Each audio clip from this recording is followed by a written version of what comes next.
எதிராக பாகிஸ்தான் எடுத்த நடவடிக்கைகளை விவாதிக்க முடிவு. இரு நாட்டு வெளியுறவு செயலர்கள் விரைவில் சந்தித்து பேச்சு. 25 லட்சம் ரூபாய் மோசடி, ஏமாற்றியவரை அடித்து உதைத்த பெண்கள். கன்னியாகுமரியில் 15 அடி உயரத்திற்கு எழும்பிய கடல் அலைகள், ஊருக்குள் தண்ணீர் புகுந்ததால் வீடுகள் சேதம். சென்னை மாநகரில் 1 லட்சம் பேர் போதைப் பொருளுக்கு அடிமை, தொண்டு நிறுவனம் நடத்திய கணக்கெடுப்பில் அதிர்ச்சி தகவல்.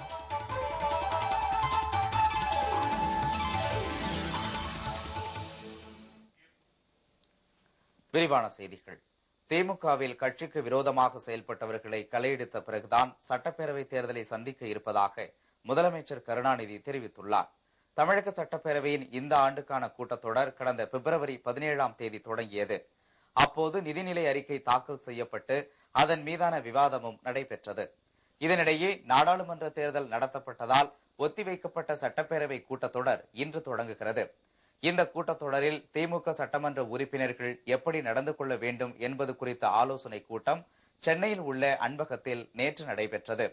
இதில் கலந்து கொண்டு பேசிய முதலமைச்சர் கருணாநிதி, நாடாளுமன்ற தேர்தலில் எதிர்பார்த்த சில இடங்களில் வெற்றி கிடைக்கவில்லை என்று கூறினார். இதற்கு ஒவ்வொரு தொகுதியிலும் ஒரு காரணம் இருப்பதாக தெரிவித்த அவர், நாடாளுமன்ற தேர்தலில் கட்சிக்கு விரோதமாக செயல்பட்டவர்கள் கட்சிக்காரர்களே இல்லை என்றும் கூறினார். இவர்களை போன்றவர்களை திமுகவில் இருந்து களையெடுக்கப்பட்ட பிறகுதான் சட்டப்பேரவை தேர்தலை சந்திக்க இருப்பதாக உறுதியுடன் தெரிவித்தார். இதனிடையே கச்சத்தீவு பகுதியில் தமிழக மீனவர்கள் மீதான இலங்கை கடற்படையின் தாக்குதலை தடுத்து நிறுத்துமாறு பிரதமர் மன்மோகன் சிங்கிற்கு முதலமைச்சர் கருணாநிதி கடிதம் எழுதியுள்ளார். தூதரக அளவில் ஒப்புக்கொண்ட முடிவுகளை எந்த வகையிலும் மீறாமல் கண்காணிக்க வேண்டும் என்றும், மீனவர்களை தாக்கக்கூடாது என்றும் இலங்கை அரசுக்கு தெரிவிக்குமாறு முதலமைச்சர் கருணாநிதி கேட்டுக் கொண்டுள்ளார். அதிபர் சர்தாரியுடன் பிரதமர் மன்மோகன் சிங் பேசியதை தொடர்ந்து பயங்கரவாதத்திற்கு எதிராக பாகிஸ்தான் எடுத்த நடவடிக்கைகளை இரு நாட்டு வெளியுறவு செயலர்கள் கூடி விவாதிக்க முடிவெடுக்கப்பட்டுள்ளது. இதனைத் தொடர்ந்து பிரிக் உச்சி மாநாட்டில் பங்கேற்ற பிரதமர் மன்மோகன் சிங் ரஷ்ய அதிபர் மெகத்தேவை சந்தித்து பேசினார். பிரேசில், ரஷ்யா, இந்தியா, சீனா நாடுகளின் கூட்டமைப்பு எனப்படும் பிரிக் நாடுகள் கூட்டத்தில் பிரதமர் மன்மோகன் சிங் கலந்து கொண்டு பேசினார். இந்த நாடுகளிடையே பாதுகாப்பு, வணிகம் உள்ளிட்டவை குறித்து விவாதிக்கப்பட்டது. குறிப்பாக இந்தியா, சீனா நாடுகளுக்கு இடையிலான உறவை மேம்படுத்துவது குறித்து கலந்துரையாடப்பட்டது. முன்னதாக ஷாங்காய் ஒத்துழைப்பு அமைப்பின் உச்சி மாநாட்டில் பங்கேற்ற தலைவர்கள் புகைப்படம் எடுத்துக் கொண்டபோது மன்மோகன் சிங்கும் பாகிஸ்தான் அதிபர் சர்தாரியும் நேருக்கு நேர் சந்தித்துக் கொண்டனர். அப்போது இந்தியாவுக்கு எதிராக பாகிஸ்தானில் இருந்து நடைபெறும் தீவிரவாத தாக்குதல்களை தடுத்து நிறுத்த நடவடிக்கை எடுக்குமாறு மன்மோகன் சிங் வெளிப்படையாக தெரிவித்தார். இதனை அடுத்து இருவரும் தனியே சந்தித்து பேசினர். பயங்கரவாதத்திற்கு எதிராக பாகிஸ்தான் எடுக்க வேண்டிய நடவடிக்கைகள் பற்றி விவாதிப்பதற்காக இந்தியா, பாகிஸ்தான் நாடுகளின் வெளியுறவுத்துறை செயலாளர்கள் விரைவில் சந்தித்து பேசுவது என முடிவெடுக்கப்பட்டது. The foreign secretaries will discuss what Pakistan is doing, what it can do, and we will also tell them what we think. And we will then take stock of the situation again. இரு நாடுகளின் விருப்பத்திற்கு இணங்க விரைவில் பேச்சு நடைபெறும் என எதிர்பார்ப்பதாக பாகிஸ்தான் வெளியுறவுத்துறை அமைச்சர் ஷா முகமது குரேஷியும் தெரிவித்துள்ளார். I think the most sensible thing would be to resume the dialogue as soon as possible. It is in our mutual interest to do so. பயங்கரவாதம் நாடுகளின் எல்லைகளை கடந்து செயல்படுவதாக தெரிவித்த முகமது குரேஷி, இதனால் பாகிஸ்தான் கடுமையாக பாதித்துள்ளதாகவும் கூறினார். இதற்கு எதிரான போராட்டத்தில் இணைந்து செயல்பட பாகிஸ்தான் உறுதியுடன் உள்ளதாகவும் குரேஷி தெரிவித்தார். கோவை மாவட்டத்தில் வட்டி இல்லாமல் கடன் வாங்கி தருவதாக கூறி பெண்களிடம் 25 லட்சம் ரூபாய் மோசடியில் ஈடுபட்ட நபரை அப்பெண்களை அடித்து உதைத்து காவல்துறையிடம் ஒப்படைத்தனர். கோவை மாவட்டத்தில் பொள்ளாச்சி, கருமந்தப்பட்டி, சோமனூர், செல்வபுரம் உள்ளிட்ட பல்வேறு பகுதிகளில் மகளிர் தன் உதவி குழுக்கள் செயல்பட்டு வருகின்றன. இக்குழுவை சேர்ந்தவர்களிடம் சானு என்ற நபர் வட்டி இல்லாமல் கடன் வாங்கி தருவதாக கூறி முன்பணமாக 25 லட்சம் ரூபாய் வசூல் செய்துள்ளார். ஆனால் கடன் வாங்கி தராமல் சானு தலைமறைவாகிவிட்டார். இதனால் பாதிக்கப்பட்ட பெண்கள் சானுவை தேடி வந்தனர். இந்நிலையில் திருப்பூரில் பதுங்கியிருந்த சானுவை கண்டுபிடித்த அப்பெண்கள் நேற்று அடித்து இழுத்து வந்து காவல்துறையினரிடம் ஒப்படைத்தனர். வட்டியில கடன் வாங்கி தரதா சொல்லி கிட்டத்தட்ட கோயம்புத்தூர், செல்வபுரம், பொள்ளாச்சி, ஆனமலை, சோமனூர் ஏரியாவில எல்லாம் வந்து மகளிர்கிட்ட வந்து 5500 ரூபாய் வீதம் கிட்டத்தட்ட 25 லட்சம் ரூபாய் மோசடி பண்ணியிருக்காங்க. இது குறித்து கோவை நகர குற்றப்பிரிவு காவல் நிலையத்தில் வழக்கு பதிவு செய்யப்பட்டுள்ளது. கோவை மட்டுமல்லாமல் மற்ற இடங்களிலும் சானு மோசடி செய்துள்ளாரா என்பது குறித்து காவல்துறையினர் தீவிர விசாரணை நடத்தி வருகின்றனர். கன்னியாகுமரியில் 15 அடி உயரத்திற்கு மேல் கடல் அலை எழும்பியதால் கடற்கரையோர மீனவ கிராமங்களில் கடல்நீர் புகுந்து ஏராளமான வீடுகள் அடித்து செல்லப்பட்டன. கன்னியாகுமரியில் தொடர்ந்து கடல் சீற்றம் காணப்படுகிறது. திருவள்ளூர் சிலையில் கடல் நீர் புகுந்ததால் படகு போக்குவரத்து நிறுத்தப்பட்டது.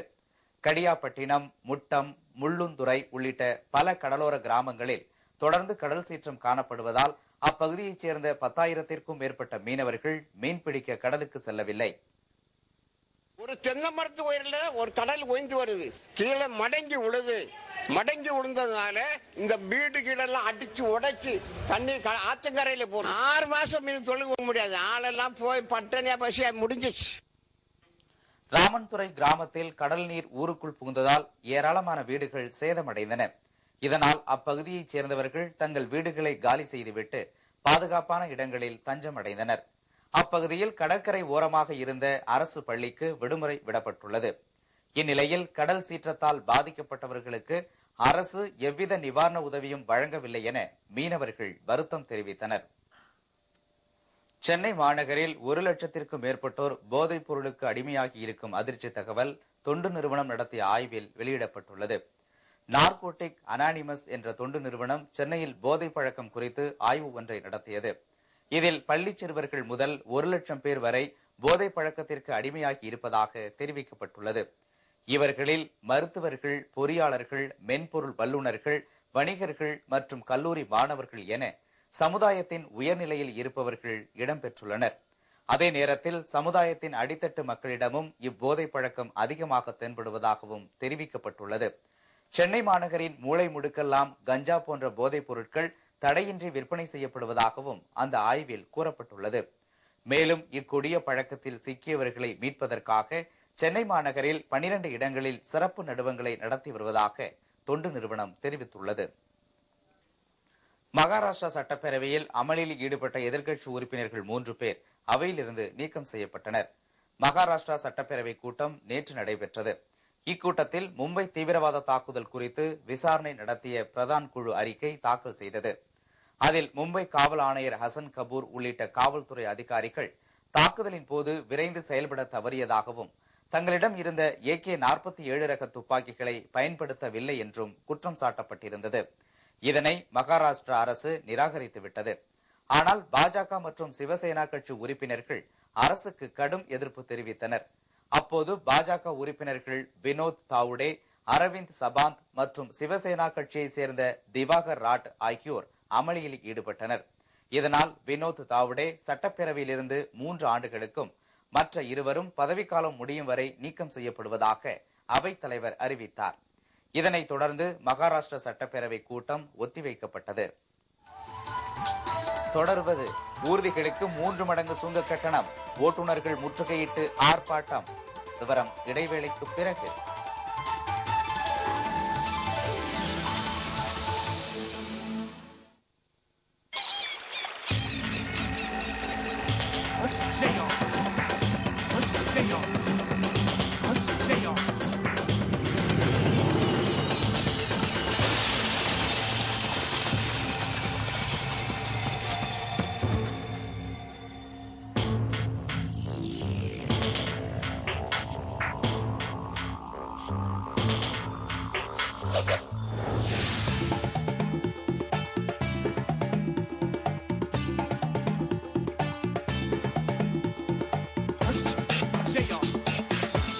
G7 for Genius.